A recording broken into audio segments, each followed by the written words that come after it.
જય સ્વામિનારાયણ. ભગવાનને પગે લાગીને પછી સંતોને પગે લાગ્યા અને સંતોના આશીર્વાદ વગર કાંઈ મેળ પડે નહીં. અને શરણાવીને પગે લાગીને પછી પપ્પાના આશીર્વાદ લીધા. પપ્પાના આશીર્વાદ લઈને મમ્મીના આશીર્વાદ લીધા અને મમ્મીના આશીર્વાદ લઈને હું તો મંદિરે દર્શન કરવા ગયો. ત્યાં જોયું તો બાળકો સરસ મજાના દંડવત ભાવથી કરતા હતા અને મને એમ થયું લેને મારા છોકરાને પૂછું કેટલા દંડવત કર્યા. દંડવત કેટલા કર્યા? મેં 250 દંડ કર્યા. તે કેટલા કર્યા? 370.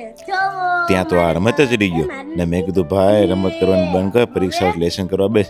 પછી દાદાએ નીચે ઘડી વાતચીત કરીને મારે એક દવાખાને ટ્રીટમેન્ટ હતી, દવાખાને ગયો અને દવાખાને જોયું તો થોડીક ટ્રાફિક હતી અને ટ્રાફિક પતી ગઈ અને મારો વારો આવી ગયો ને પછી હું સીધો શોરૂમ આવ્યો. શોરૂમે આવીને ઉપર કડે બધા સાથે નાની એવી મિટિંગ કરી, બધા રિપોર્ટ લીધા અને કીધું હવે સિઝન આવી ગઈ છે અને ફટાફટ ઓર્ડરમાં બધા ધ્યાન આપજો. અને એ લોકોને કહેવું તો વિકાસભાઈ થોડુંક કલેક્શન નવું બનાવો ને, તો કીધું હાલો આપણે નવું કલેક્શન બનાવવા લાગી ગયા અને જોયું સરસ મજાની ડિઝાઇન બનાવી છે. અને ડિઝાઇન બનાવીને પછી એક નાની એવી રીલ બનાવી કે બધાને હેન્ડવર્ક વિશે થોડીક માહિતી આપી અને પછી કેવું લાગે છે એ વાત કરી મેં. અને કોમેન્ટ કરજો ડિઝાઇન કેવી લાગી. તમને એમ થતું છે કે શેરવાણી સીધી બની જતી છે, એમ કઈ બનતું નથી. બહુ લાંબી પ્રોસેસ છે અને એ બન્યા પછી એનો જો વરાજો તમે જોઈ લો રૂપાળો.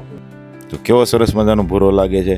અને પછી સરસ મજાના સ્ટાફ સાથે ભગવાનની આરતી કરી અને કીધું સાંજે હવે વાળ કપાવવા જવાનું છે. વાળ કપાઈને જો કેવો લુક આવે છે. અને જોયું તો પદયાત્રાના બાળકો પદયાત્રા લઈને જતા હતા. અને જય સ્વામિનારાયણ.